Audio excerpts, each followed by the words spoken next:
good morning, and welcome to Dear Life After. I am your host, Roslyn Long, and I am so glad you chose to join us on today because I know you could be doing so many other things on this beautiful Saturday morning. But listen, you know what? You still have time to what? Tag your friend, tweet your friends, text a friend, and tell them to come on over and join Dear Life After on today because we have an amazing, amazing guest for you as always. So you have time. I'm going to give you time to go ahead and do that. Go ahead and let them know to join us. We are live. Are you excited? I'm excited just because it is a new day. It is a new day, so we have another opportunity to get it right. God gave us another chance on today, but we're not going to prolong it while you're tagging, tweeting, and texting your friends. We're going to go ahead and bring on this amazing guest, Wanda White. Good morning. Good morning. Hello, hello, hello. How are you today? I am doing good. How about you? Hey, it's a new day and we have another opportunity, right? I'm so excited that you decided to join us on today because I know you could be doing so many other things on today. So, we're just going to kind of dive on into the conversation on today because we're going to be talking about grief is dot Dot. It because it is. is something to everybody. It's so different to everyone. Uh, God, oh, yeah, grief, yeah. So, but for you, I know that you actually lost your husband. I did. Yes. And how long were you guys married before losing your husband? We were married for 16 years. For Before 16 he years. That's a long passed. time. It That's a is. lifetime to some people because nowadays, they just say let's get divorced. They don't they don't wait around. Not at all. Not at all. Not at all. They don't wait a minute, they don't be grieving. They just be like, hey, move on to the Move next. on. We're done. We're over and done. It's one thing when you get to make the choice versus the choice being made for you. That is correct. That is Mm-hmm. absolutely correct. That is Mm-hmm. absolutely correct. But was your husband, was he ill? No, he was actually in an accident. Okay. He was actually in a tractor trailer accident on the job. So this was a sudden death. It was sudden. This was a sudden death. So just kind of tell me. So you said he was in an accident. So he was a truck driver. He was a truck driver. He had left out for work. Excuse me. He had left out for work that evening, and that by that next morning, he was gone. I was doing my regular routine. I call when I'm in the car on my way in, and he didn't answer. I didn't think anything about it because I know he's got stops to make. I didn't think anything about it. I went on about my day at work, and it was actually right before Christmas, and so we're at work, and we call ourselves the Little Elves, and so we were in the conference room, everything just laid out on the table, putting stuff together for everybody, and stuff started happening, and they kept trying to keep me in the conference room, and I was like, "What are y'all doing? Like, I need to. I'm ready. I'm done. I'm ready to leave out of this room," and they wouldn't let me go out, and so they were like, "Well, your pastor is calling." I was like, "Well, why is my pastor calling me? Like, what is really going on?" And so they were like, "No, he just wants you to wait right here until he gets here." And I was like, "My pastor is coming to my job. What is going on?" And I'm clueless. So I was like, "You know what? Let me just go to my office." Because like I said, I was in the conference room and my phone and everything was in my office. And I was like, let me just go to my office. Let me call my husband, see what's going on. And they were like, "No, you can't go to your office." And I was like, "What? Office? What? Y'all are starting to scare me. Like, what?" And so they took me from the conference room to one of my other coworkers, her office, and Mm-hmm. they held me in there. And I was like, "What is going on?" Like, y'all, first of all, y'all are starting to get on my nerves. One, because I Get on your nerve first. and you starting to concern me a little bit. So when my pastor got there, they brought him into the office that I was in, and he had this look on his face like he didn't, he was upset. Like, and I was like, "What is happening?" Like, "I need to call my husband. I need to call him." And he was like, "No, no, you can't." And so he literally told me standing there in her office that he had been in a truck accident, and that he was deceased. And Wow. I think everything after that, I went back to my office. I got my stuff. They took me home. They got my kids because both of my kids were in class. Well, actually, my daughter was in class because it was exam. So my daughter, she was in class. My youngest son, he was at home because he had a half day. So I was actually supposed to go home, get him, and bring him back because he only had he had afternoon exams. And from that point on, a lot of it is a blur. A lot of Absolutely. it, Absolutely. I mean, to you know, just, yeah. Yeah. yeah, you're here one moment, and the next moment your world is flipped, turned upside down. Yeah, I mean, because just that sudden, he left for work. I mean, and that's the thing. I think we take for granted, that we speak to our people, our better halves, our parents, our siblings, and we just don't know that, we thinking it's a normal day or what we think is a normal day, and all of a sudden they're gone. Yeah, just like that. Yeah, just like that. Your Mm-hmm. life was just totally different. It just in those hours, things suddenly changed for you. Mm-hmm. They did. They changed in like of course, in ways that you can't imagine. I immediately became a single parent that I didn't sign up for. We had three Right, kids. You know, right, we right. had, Absolutely, absolutely. Because he's been deceased how long at this point? So today it's 11. Well, not today marks the anniversary, but it's been 11 years. Wow, wow. 11 years uh, of being a single parent, having to do everything per se yourself Mm-hmm. when you're Mm-hmm. used to having that mate to To help help, out. to Uh-huh. assist, whether that's picking them up or when something happens and you need to have that talk with one of them, so to speak. All Mm-hmm. those things that we take for granted. Yeah. Yeah. And you don't realize it until you are actually in the middle of it, and you're like, wait, I have nobody to call. This is between me and you, God. At this moment, I have nobody to call. Like, and that's literally what happened. I mean, of course, I have my family and my support system. Don't get me wrong, but like that intimate in the house with you, really know firsthand, see it all, be a part of it all, be involved in it all. Yeah, that's stripped away really fast. Yeah, because like, what were the emotions like when you got home or when you were by yourself? Because here you have children that you got to tell them, that you have to explain to them, that their dad is gone. And then so when everybody goes to bed, so to speak, and obviously, like you say, you have your support system. Obviously, you guys had a church home because here your pastor came, to be the one to break the news, so to speak. But what were your thoughts? What were the emotions? Um, Honestly, anger, hurt, um, is spinning. It's almost like you can't describe what is happening in that moment. Um, I went into a shell. Like I said, I don't remember a lot. I had a lot of good people that were around me taking care of me.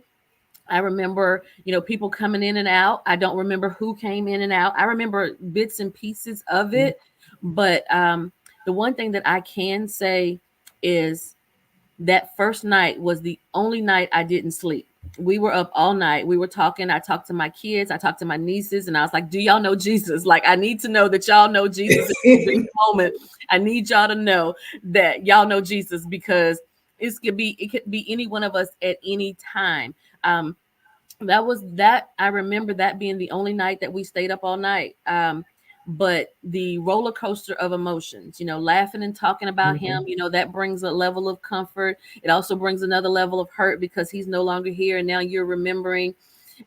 So when you get to those moments and it's like you're by yourself, you have those reflection moments. And a lot of times it was hard to be by myself because it was a time for me to really think. And when you're alone with your thoughts, it it can go left real fast. So Real fast. real fast, you think about what happened, you think about the what ifs, you think about, your future, how does that look? You put all of the you write your own story, and sometimes it's not a good story that you're making up in your mind. Right, because the night of, you were so afraid, or it drove you into I'm gonna say maybe a panic, so to speak. So you wanted to make sure, that the people that were close to you knew Jesus, because now you're like, okay, anything could happen at any given moment. At So any you given want to moment. be sure that the people that you cared about had a relationship with Christ. Yeah, that's what's most important. So yeah, that was what I remembered. I don't, like I said, I don't remember a lot of the other things that happened that night, but I remember that night we were all in the bed and sitting around, and that was one of the conversations I remember us having very clearly. Me going, "Do you know?" I just want to make sure that you know, Yeah. and because that was important to me. I mean, it still is important to me. Oh yeah, absolutely, absolutely. But yeah, because here we suddenly we have a life altering event that has occurred, and so life will never be the same. Life will not be as we once knew it, so to speak. You're so Yeah, correct. yeah. The waiting for him to walk through the door was not going to occur Mm-mm. again. The You phone know. calls were not going to happen. The family get-togethers were different. Um, After that, I shut my family out. Really, I wouldn't do any family activities. I'm not gonna get emotional about this because it's been a long time and I'm better. But that's so, I mean, but it's memories. It's still memories. So It those are is. still dear I to your I heart. I do. I stopped doing family events because I didn't want to be around family. I didn't want to be around people. It was a journey. It was a journey. And it's okay. And I think that that's what people need to know, is that grief is dot dot dot. And I say the dot dot dot because here we are 11 years after, and it's still emotional. It doesn't mean you're not healing, but people have to understand that it's never ending, so to speak. Mm-mm. It's never ending. It is definitely a journey, and everybody does it at their own pace and in their own way. And I used to laugh, and I used to say all the time, I said, I think I'm taking the scenic route. I'm pretty sure I'm taking the scenic route through all of this. I remember when I went to the doctor, and he was like, well, I can give you something to make you feel better. And I said, when I stop taking it, am I gonna feel the way I feel right now? And he was like, yeah, chances are you are. And I was like, yeah, no, well, we're just gonna face this one head on. Like, we're just gonna take every blow that's coming, because if the medication was only gonna work while I was on the medication, then I didn't need it. Like, I don't want to be on medication. I'm just gonna, Right. you know what, me and Jesus, we're gonna do a lot of talking, and we're gonna work it out. We're gonna Yeah. work it out. Yeah. And I think that's a good way to put it. You're gonna take the scenic route. So and that's what people need to know, that their journey, their to getting to a place of somewhat, I'm not going to even say comfort, but of just knowing that, okay, this is life now. And so how you get there is going to look different than how I get there. Hmm. Because my scenic route, I might go up some hills and some mountains and some valleys, and and then there are going to be days that I'm going to be, I'm going to see the blue bonnets and the roses and all that other good stuff. But it's going to be different. Hmm. Each day is going to be different for everybody. It is. Um, and I think that's what we have to understand, is that ours is so different. And it's okay. It is okay. It is. Uh, It is okay. yeah, that everybody's journey, everybody's grief um, is going to be different. You Yeah. know, and, We and we all. having, I'm you sorry. know, Go ahead. for you having to navigate, with the children. I mean, do you stay in the same home? Did y'all move? Like, what were some of the changes? What are some of the things that you had to absolutely change? Well, we did move.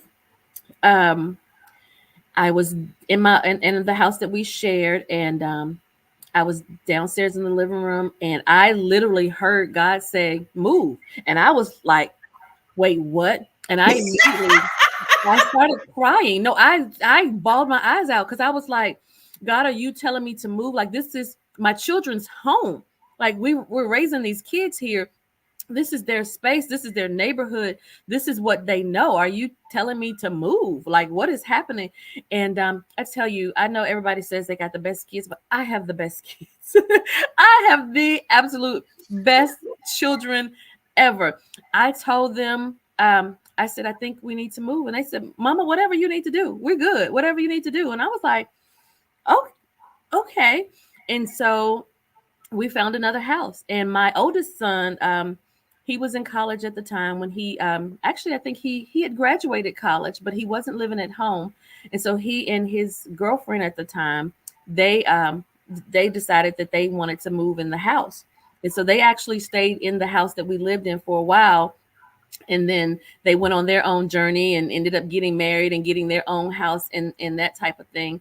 But we did end up moving, and changing, like made everything mine, like where it was Yes. ours. Now, like if you come in this house, like there's a family photo of us, but now where I am, it's me. And it took some time to get to that point. But So yes, I you did still have you to still move. own the home? No, I don't own the home. We ended up selling the home, and I got this one. My son and his girlfriend stayed there for a while, but then once they moved, then yes, we sold the house, and they went on their way. So And I think that's the other thing is that people have to understand that everybody's journey, just understanding that every journey is going to be so different, you know. And for you to be sitting there and God said, move, yeah, it was crazy. like I was like, now, I mean, and it's happened once or twice before where I hear just a one word and I'm like, and it startles me because I'm like, okay, God, we was I okay? I'm sorry, what were we doing? And I get, I'm like, wait, you should hear something. That's the that's some of the conversations that I be having with God. I'm like, okay, God, what are we talking about now? I gotta pay attention because you just came out of left with that. But it was so audible. And like I said, that does not happen to me often, but I knew that it wasn't me. I was home alone. I knew that it had to be God. And how I ended up getting the house, I started looking. I started doing the work. I started looking. We looked at several houses and I found this house and just happened to when I found the house that I'm in now, my parents were in town. And so they went with me to look at a couple of houses. And we got to this house. And this was a foreclosed home. And I say that because you could tell nobody had lived in here. And the people that had lived in here didn't really take the best care of it. And so I couldn't see past the dirt and the smell of smoke and the grease and all the other stuff. but your daddy could. My mother could. Oh My mother, wow. yeah, Okay. my mother was like, I love this house. And I'm going, what are we seeing the same stuff here? Like what's happening? And so she liked the house and I was like, okay. I'm like, my mom likes the house. Okay. Not that, and my parents don't even live here with me. They live in a whole different state. So they were in town visiting.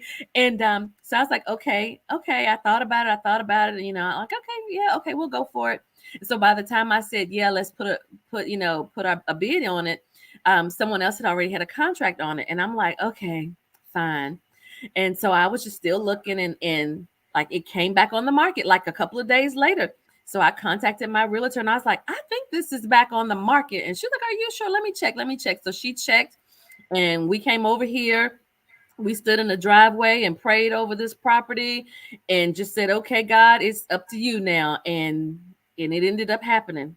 And Wow. it happened. It wasn't the easiest thing because I had the other house.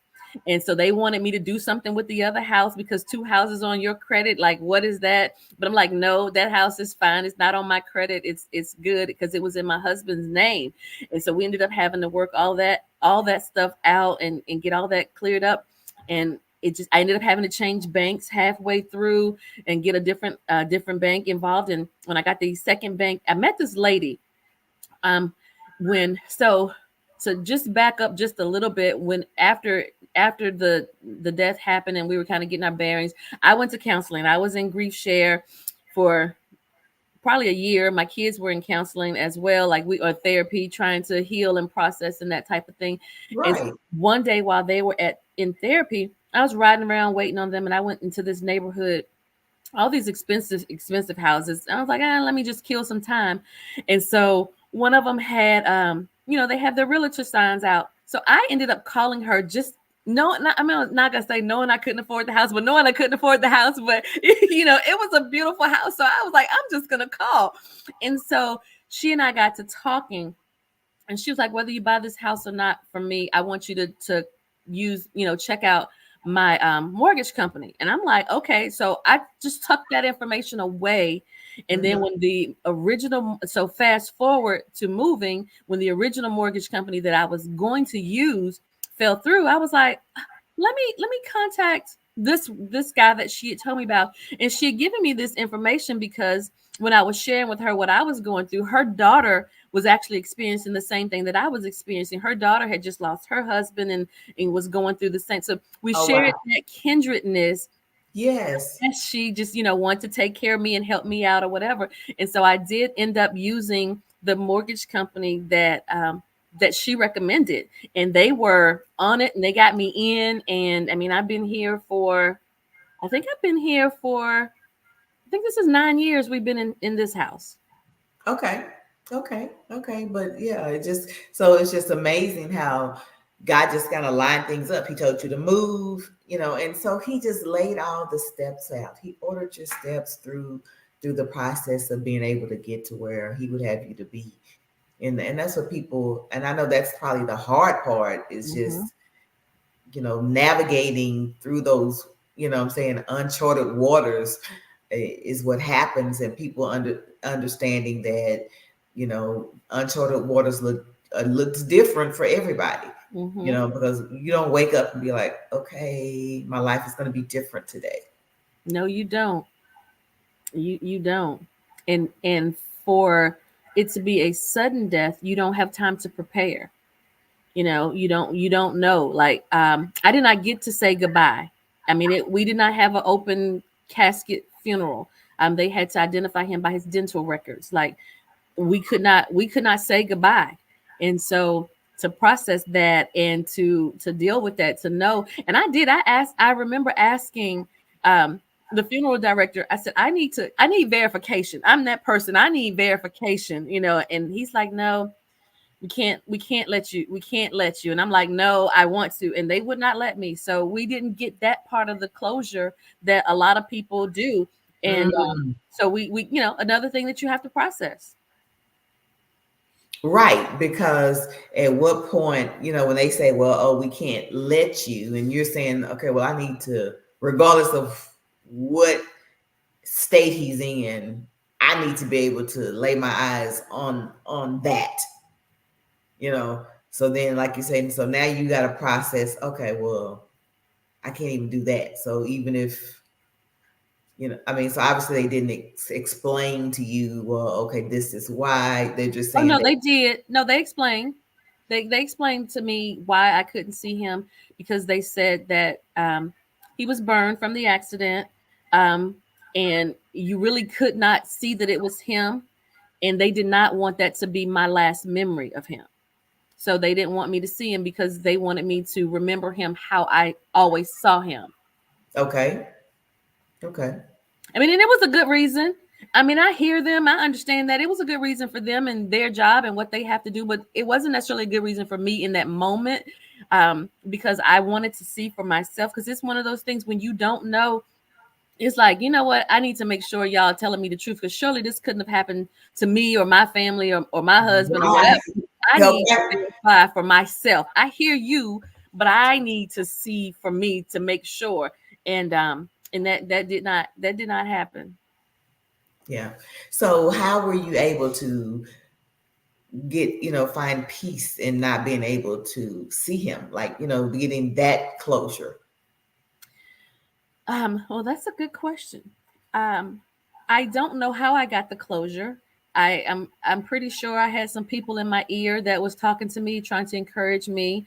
Like I said, I went to therapy afterwards um, to continue to press on. Praying and singing, and you know, finding myself in God's presence a lot. Um, I think that would probably be the biggest thing. I had to put my focus somewhere else and not, dwell on the fact that I could not see him. That one last time I had to hold on to what I had before. Like I knew what he looked like. I have those pictures. I have those memories in my heart. Um, I can see him there. I don't need to see Mm-hmm. him, if it's going to damage me and my thoughts, and trouble me or traumatize me or, in any way, then, let me hold on to the positive and the good things that, were between us. Right, because not just you being able to, how hard was that to be able to explain to to your kids, like, okay, well, you're not gonna be able to see him. Honestly, I don't think it was me that had that conversation with them. When I say I was in a shell, I had it was like an out of body experience. I may Okay. have been present, but I could not tell you half the things that was going on around me. Um, like I said, people were in and out, and I had a good group of people that were supportive of them. It's one of the things I feel really bad about for them because I don't think I was as present for them as they may have needed. But I was trying to stand up myself and I couldn't hold them up and stand up Mhm. during that time. So, we did do therapy. They did therapy, on their own. I did therapy on my own. I would take them and I would always tell them, if you want to talk about your dad, we can talk about your dad. If you want to celebrate his birthday and, Father's Day, whatever, we would release balloons or he used to love brownies. If you want to do something to honor him, I never stopped them from doing that. Even to this day, I never stopped them from doing that. If they want to do something to honor him, um, that's your dad. I cannot take that from you. I will not take that from you. Honor him Mhm. how you see fit. Right, right. So, what would you tell someone else who was dealing with a situation, like you had to in regards to the kids? Like, is there something that you maybe, wish you had done a little differently, in regards to being more present, uh, if you had been able? Um, Honestly, I would tell anybody. To lean on your tribe. I can't say that I would have done it any differently because at that moment I needed a tribe and I Hmm. realized just how much I needed a tribe. Like you may not have even realized that you need these people because you're used to having, your own little pod, your own little family doing your own little thing. But in times like this, you need your pod. You need your extended family. You need your posse. You need your girls. You need your team. You need it all. And it's okay because that's what they're there for. And it also helped them to um to be a part of. You know what I mean? Because Hmm. I shut them out. I promise I did when I came through or to, so to speak. I realized how much I shut them out of my life with me trying to figure everything out. So lean on your tribe and allow them to be that support system as much as possible. Love your kids, embrace your kids, and allow your kids to have that safe space even though you're hurting. Like I said, even though I was in what I was in, I never told my kids you can't talk to me about this or I can't deal with this or go away or anything like that. Always, let your kids find a safe space in you. You're all they have left. If it's a spouse, Right. you're it. So they need a safe space in you, and that's one thing that I did do with my kids. Somehow they have a safe space with me, and we're so close. That's why I say I have the best kids. I have the best kids ever because they're grown. They're grown now. My youngest is 25. I have a 25, a 26, and a 34, and we're just still super close. It did not divide us. And grief sometimes will do that to people, but it Hmm. did not divide us in our family, and I'm so thankful for that. Yeah, that is amazing, because what you say now is is different. What you tell somebody that's different, how it actually changed your life, your relationship with your children, and things like that. It changed me because I got to really see who I was. One major incident that changed my life, and I say this all the time.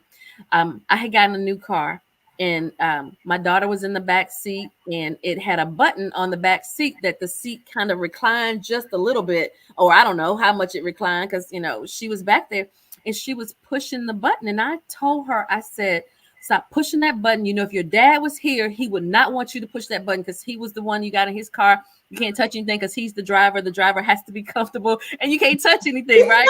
And me, Yeah. I'm the one, push the button. I need to see what this button is gonna do. I need to see, turn this on and roll this and do all of this stuff. And he was the one that he was like, don't mess with the stuff, leave the stuff alone. So she was back there pushing the button, and I was like, leave that alone. Your dad would not want you to mess with that. And she asked me so profoundly, what do you want? And it struck me to my core Mm. of what I want. Wow. And I'm like, wait, you're right. Push the button. I want you to push it. I want to see what I want to see what Push happens. the Push button. the button. I want to see what happens when you push the button. And from that moment on, I kept that in the back of my mind. What do you want? So as a wife, as a Mm. mother, as a caretaker, as a family person, you always put the other people first. And I'm not saying don't do that. I'm not saying don't do that at all, because you do. That's just a part of being a mom, a part of being a wife, is you're a nurturer. You always take care of people, but you go neglected a lot of times. Mm. And it really took me to a time of self-discovery of, what do I like? Am I doing this because my husband liked this, or am I doing this because it's something that I really wanted to do, something that I really like doing, something that I really enjoy? So it took me on that discovery of finding out who I was. So when you find yourself, if you ever find yourself in that situation, sit with it and see what it is that you really want to do to move forward. I mean, you're gonna have people telling you to do this, to do that, to move this way. You should, but you really got to drown that out and really sit with yourself and say, you know what? I do want you to push the button. I do want to know what is going to happen when we do this. That's what I want to know personally. You know, Push the button. push the button. Let's see.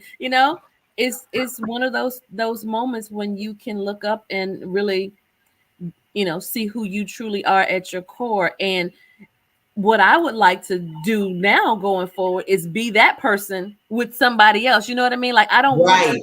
change to be with another person, or, I want to always take Wanda to the table. Now that I know who she is, I always want her to come to the table. And if she wants to push the button. So, Yes. Yes. and I That think that happens a yes. lot. That pivoting moment. I said It's that very clear. pivoting moment in your life where it was just Hmm. like, wow, okay, you're right. What do I want? Hmm. Um, and I think that for other people, realizing that moment in their life, like, okay, what do I want? What Hmm. am I going to do? How am I going to move past what's my dot, Hmm. That is it. with my grief.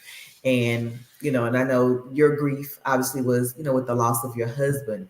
And I think that people have to understand that we grieve in so many different ways, and not just necessarily because we've lost a spouse. We grieve in other types of relationships. We grieve because we've had to move on from friends and Hmm. family, things in Hmm. our life, and it's still grief. It is. You It's still have still to grief. process a loss. You still have to process a loss. You still have to process how to live without, how to move forward. Yes. What, and then you really realize what space that person had in your life, what they really meant to you, and now you got to process that. Yes, that's it. And I think that people have to understand that, is you have to process the loss. So whether that's, your spouse, whether that's a friend, whether that's a family member, we still have to be able to process that and move on in our lives, We do. Yeah. Yeah. Because let me tell you one thing about grief. Grief will not be silenced. You may think you got it under control. It will not be silenced. I'm here to tell you, it's gonna come out one way or the other. It may not be through tears, but it could be in your actions. It could be in your behavior. Can become in the way what you say. It could be in how you start treating people. How you start treating yourself. It could be in your view on life. It comes out in so many ways. So it will not be silenced. It will not be. You have to process that and understand what happened. And though you may not agree with it, it may be hard to do, Mm-hmm. but when you realize, you'll start to recognize, oh wait, I'm seeing this from a place of grief and hurt. This is not, Rosalind didn't do anything to me. I'm seeing this because I'm hurt. I'm putting my hurt on Rosalind. You know what I mean? And so you Mm-hmm. got to be able to deal with that and recognize that, because it's not going to be silenced, and it can damage further relationships. Yes. Yes. And that's the thing. That's it right there. Because I think so often, we put people and things that people are going through in a box. So we have our little perspective of how things are supposed to go or how we think they should go. So we place them in this little box. And so when it doesn't fit in that box and it's something outside of that, then here we have an issue. Mm-hmm. But your journey might not be in this box. And how you're feeling on today because of grief, whether it's 10 years afterwards, 15 years afterwards, doesn't mean it's going to fit in this box. You're so right. Because everybody processes things differently. Mm-hmm. So there may be something that, even though you've been in counseling and you've healed, so to speak, but something might trigger you on that particular day. Mm-hmm. And so now you have a reaction that wasn't expected, but it came because, as you said, because grief will not be silenced. It will not be silenced. So something triggered you, whether good, bad, indifferent, Mm-hmm. And so now you have some emotions that you have to display or work through. And people are looking at you like, well, he died 10 years ago. Mm-hmm. That's As it. if that's supposed to mean, well, oh, okay, you can't still have emotions behind losing him. Mm-hmm. Yeah, it's amazing, because it is one of those things where when you don't when it doesn't affect you, you tend to lessen how it affects others. And you want Say that again for the people in the back. when it doesn't affect you, you tend to lessen the effect of it. You tend to make it not a big deal, or not as much of a priority, or you don't see the weight of it when it doesn't affect you directly. Then when it becomes you and your world, then it's like this. And yes, the box is no longer like this. The box is now like this. Yes. Y'all gotta stop and pay attention, because my box is like this. But then you go, oh, but when it was my box, you didn't care. But now, but it is so Yes. true. We're so guilty of that. If it doesn't affect us directly, we're like, oh well, she'll be okay. But the truth of the matter is, it, like you've been saying all along, it affects everyone differently. But that doesn't negate the fact that it affected me. Correct. Correct. And I think that's where it comes into play. When I think about when it talks about, I'm saying, loving thy neighbors as thyself, because we have to really show the love as if it's us, Mm-hmm. so that we're not, so that we're not thinking about their box here, but ours is here. Mm-hmm. Because if we're loving as ourselves, It's then like this.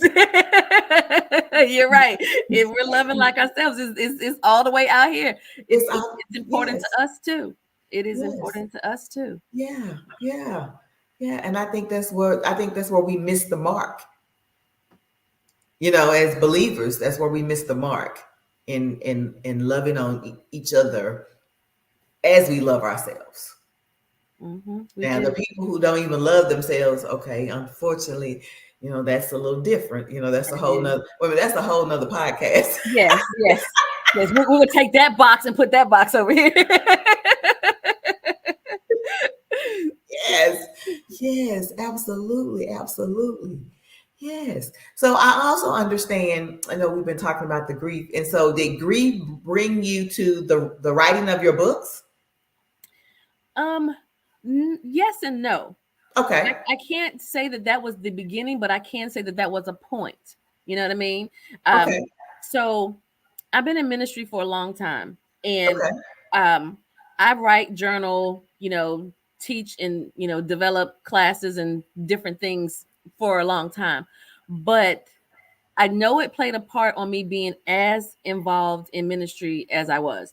Um, I remember right after it happened, I stopped going to church for a long time, and my pastor at the time, he was like, "You need to come back to church. You need to be in the building." And I'm like, "I don't want to see people. I don't want to talk to people. I'm sick." You think I'm playing? I No. I am I am the opposite of the person that wants the attention and wants the people to be around and all the stuff. I appreciate my tribe because they know she's fine. We're gonna bother her anyway, and we're gonna make sure she's okay because she's just gonna go into her hole. And he had me come in, like he was like, come in, this way, and we're gonna let you go out this way. So I didn't have to see people. I came in through his door in his office to get inside the sanctuary. I would leave back out, so I did not have to see people for a while. Like seriously, I had shut down. I was like, okay, I'm only going Okay. to You these. came in the celebrity door and went out. I can't deal with people. I could not. If you're gonna make me deal with these people, I can't go. I cannot go. I cannot be a part of this. I cannot. And slowly I did get back into it. I did get back into ministry, serving again, getting the writing just kind of happened. Right before COVID started, I had started doing some little posts just trying to encourage people. And then when COVID hit, that's when I guess I really amped up with the writing. And throughout time, I would just wake up, scriptures on my heart, God giving me revelation. And I'm like, okay, I got to write this down. I got to write this down. I got to capture it. And Okay. lo and behold, I was like, okay. So one of the things that I always wanted was for my 40th birthday. I wanted a big 40th birthday party, right? I wanted this Okay. whole huge celebration. And I used to tell my husband leading up to it, I want a celebration, I want a big party, all of the things.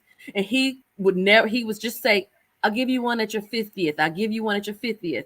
And he didn't make it to my 50th. Just put that pin there, so if you want to do something, don't wait. He was like, I'll give you one for your 50th. And I'm like, I gotta wait, till I'm 50. Well, like I said, he didn't make it until my 50th.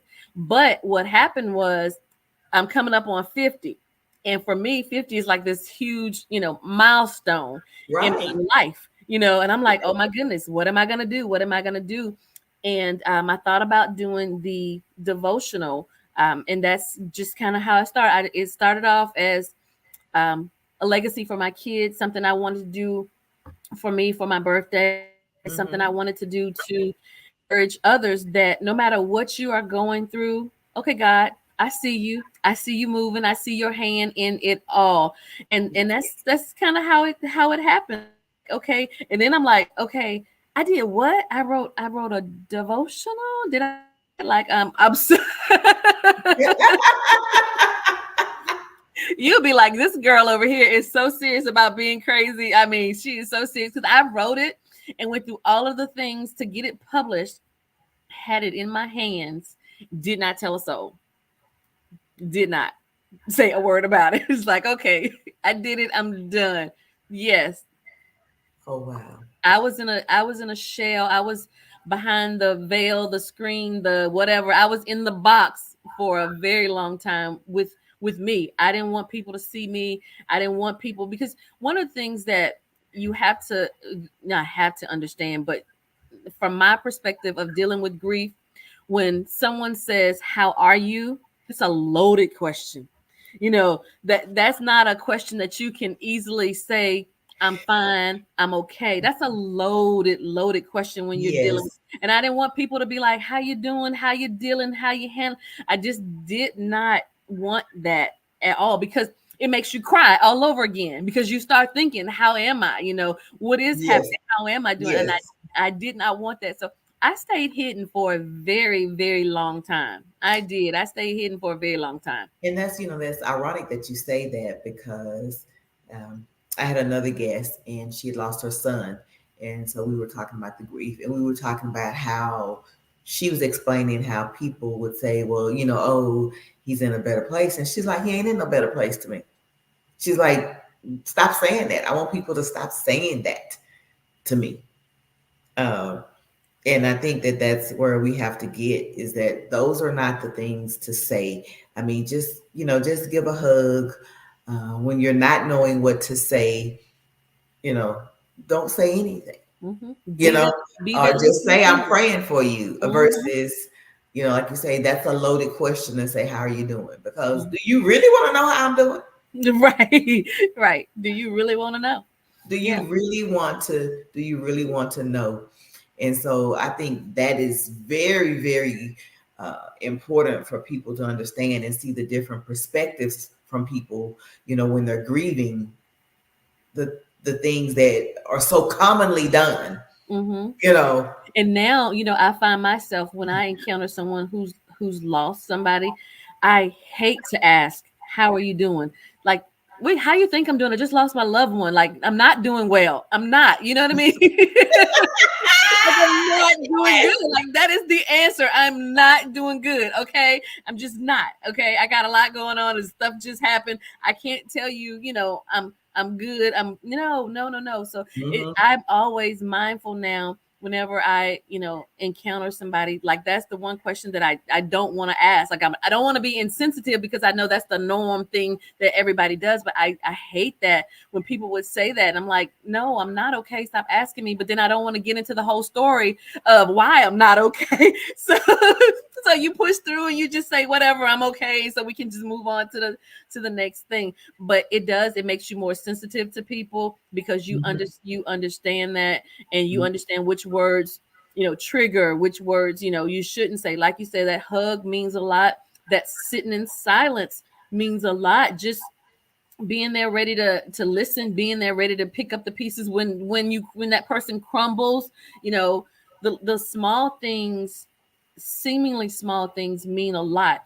I remember somebody bought over toilet paper and paper towels, and I promise you, I don't even know who brought it over. I don't know. I think the church brought it over. I think the church brought it, and Oh, it was the best thing. I mean, because I didn't have to worry about it. You know what I mean? yes, You're in yes. that process. It's the little things that people can take off your plate, so you don't have to worry about. I don't know how my kids ate. I honestly don't know how my children ate. I don't know what they ate. I don't know who fed my children. I don't. It meant a lot to have people step up and do stuff, and not always just want to just, "Oh, I'm so sorry.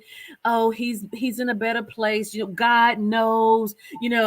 All of that stuff. And I get it. God does know, and I get it. But in the moment, let me tell you who was mad at Yes. God. I was upset with God. Like, I was like, wait, Now, see that part, you and I know, think that's what people like is people really can appreciate the transparency in regards to saying that okay, you was upset with God, and that's okay. You know yeah. what I mean? Even That's when really I okay. realized what was happening, when I came through, I was like, "You know what? I'm mad." Like, God, but you know what? Let me say that on the other side of that, about being mad, God ain't afraid of that. That's what we get scared of. But I took my anger to him. I took my Yes, feelings to yes, him.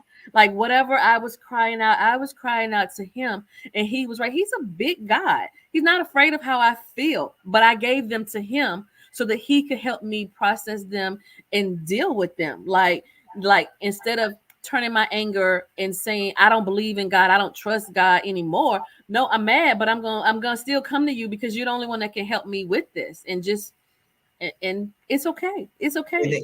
it is okay. It is okay. Now you have I know you have a few books. What is the name of your book, and how can someone order your book? So I have two devotionals. Okay, God, I see you, and okay, God, I trust you. All right. And Now, yeah, let me just tell the you names, about my just journey. the names of God, them. I'm excited. Okay. Okay, God, I okay, trust you. okay, God, I see you. Okay, God, I trust you. Um, Yes. and I because that's how I talk to God. I'm like, okay, God, okay, God. I'm always okay, God, okay, okay, God, okay, okay, okay, okay, God, okay. And they're both 31-day devotionals. And okay, God, I trust you. That was just released this past Tuesday on April the 9th. That just was released. Yes. I'm so Amazing. excited about that one. And the Well Hello Gorgeous journal, that is just a journal that you can process some of your feelings. It's got some questions in there to get you writing. Sometimes it can be therapy. It's got some coloring pages in there just to kind of help you get out of the spaces that you find yourself stuck in. You're gorgeous. And I just want, when you read that, well, hello, gorgeous. I want you to envision seeing yourself saying that to yourself. Well, hello, gorgeous. Yep, that's you. Like telling yourself that you're gorgeous. And then just kind of, writing whatever you feel to get those emotions out, to get those feelings out, to capture those thoughts, good, bad, or ugly, because sometimes it's not always a bad thought. It's a good thought. It's a good memory Mhm. you want to hang on to. And so that's what Hello Gorgeous is. It's a journal, but then the devotionals, they're there to encourage you, to get you through. Okay, God, I see you. That's my reminder that God is always with you. No matter what situation you face, God is always there with you. And okay, God, I trust you. It's just that you can trust God in those situations, like crazy. Like you can lean on him Yes. for whatever it is. Like his word is true. You can try him for yourself. You don't have to wonder if I can trust God to come through and do what God says he's gonna do.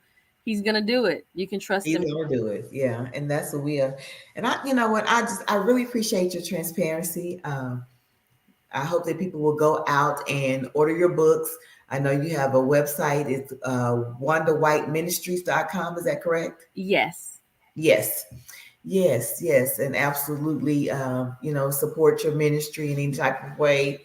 I'm definitely gonna have to order that journal. I'm excited. Yes, okay, because I'm like, yeah, I'd be like, okay, God, this is what we doing now, for real. Uh-huh. But now I'm gonna be like, okay, God, I see you. Okay, God, I see you. You see his hand in all of it, and all of them can be found on Amazon. Okay, God, I trust you is on Barnes and Noble. It's gonna be in actual bookstores. So I'm really glad about that. I've got a book signing that I'm gonna be doing in a couple of weeks. That's gonna be coming up. So on April Yes. 27th. So a lot of great things that I see you, God, doing, because I can't take any credit for that. I just know that it was all God. So April 27th, I'll be doing a book signing. And like I said, they can be found on Amazon. So, yep. Okay, God is on you. Yes, that is amazing. That is amazing. We're so happy for you, and we will definitely be keeping up with you and all the wonderful things that God is doing in your life. Again, we thank you so much for coming on and being a part of Dear Life After, so that somebody's life could be touched on today and changed in regards to your transparency for what God is doing in your life and the things that you've done. We're just so happy and elated because grief is Mhm. and it is different for everyone, and so we so appreciate you sharing how it is, so that people will know and be reminded it will not be silenced. It will not be It silent. will not be silenced. It's not going to be silenced. So please, please, people, please like and follow us on all the social media platforms. We're on Facebook, we're on YouTube. And please, we have so many other wonderful other podcasts as well on the Lonnie B and Company network as well. So please remember we have Africa Restoration Movement that comes the every second and fourth Friday. It's a live podcast. You do not want to miss it. They're digging deep. Then on the every third Friday at 8 a.m. Central Time, we have Time of Refreshing with Manny Cush. And let me tell you, he gets into the word. And then on Monday through Thursday at 8 a.m., Morning Tea with Lonnie B herself. You do not want to miss it. Start your day off with the daily devotional with the word.